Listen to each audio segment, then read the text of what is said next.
Hi hello வணக்கம். இது உங்கள் சிவி ஜோன். எல்லாரும் எப்படி இருக்கீங்க? இப்போ பார்த்தீங்கன்னா லைவில் வந்து ஒரு பயங்கரமான டிஸ்கஷன் போயிட்டுருக்கு. ஆல்ரெடி பார்த்தீங்கன்னா டாப் 8 பாட்டம் 7 அப்படின்ற மாதிரி ஒரு விஷயத்தை வந்து டாஸ்க் வந்து கொடுத்துருந்தார். ஸோ இதில் வந்துட்டு ரேங்கிங் படி பண்ணணுமா இல்லையான்றது அங்கே குறிப்பிடலை.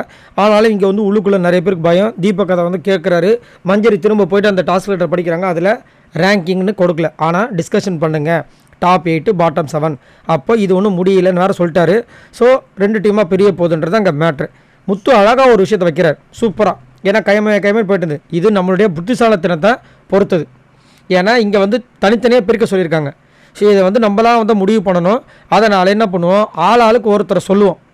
சொல்லி யார் அந்த 8 பேர் வராங்களா அவங்களை நிற்க வச்சு 15 பேர் ஓட் பண்ணுவோம். அதுக்கப்புறமா டாப் 8 பாட்டம் 7 முடிவு பண்ணணும்னு சொல்லிட்டு அழகாக முடிச்சிட்டார். அதோடு முடிச்சிடலாமா?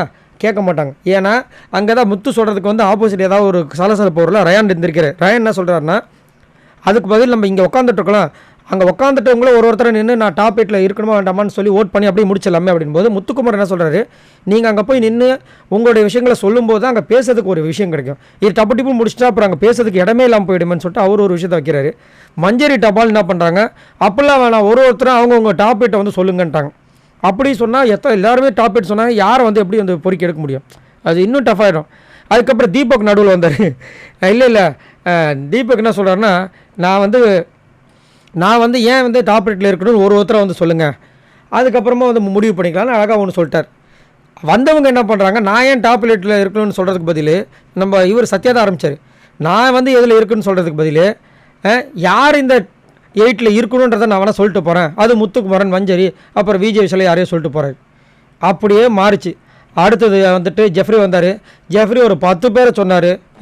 அதுக்கப்புறம் வந்தார் ரஞ்சித், அவர் ஒரு 8 பேரை சொல்லிட்டு போகிறாரு. எப்பா முடியலடா சாமின்ற மாதிரி போயிட்டுருக்கு.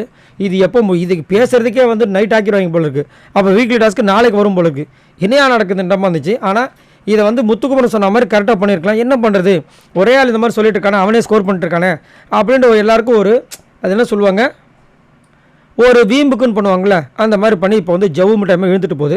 சரி, இதை பற்றி என்ன நினைக்கிறீங்கன்ற சொல்லுங்கள். டாப் 8 யார் வருவாங்கன்னு நினைக்கிறீங்க? பாட்டம் 7 யார் வருவாங்கன்னு நினைக்கிறீங்க? மறக்காமல் கமெண்ட்ஸ் பண்ணுங்கள். பாய் நண்பர்ல.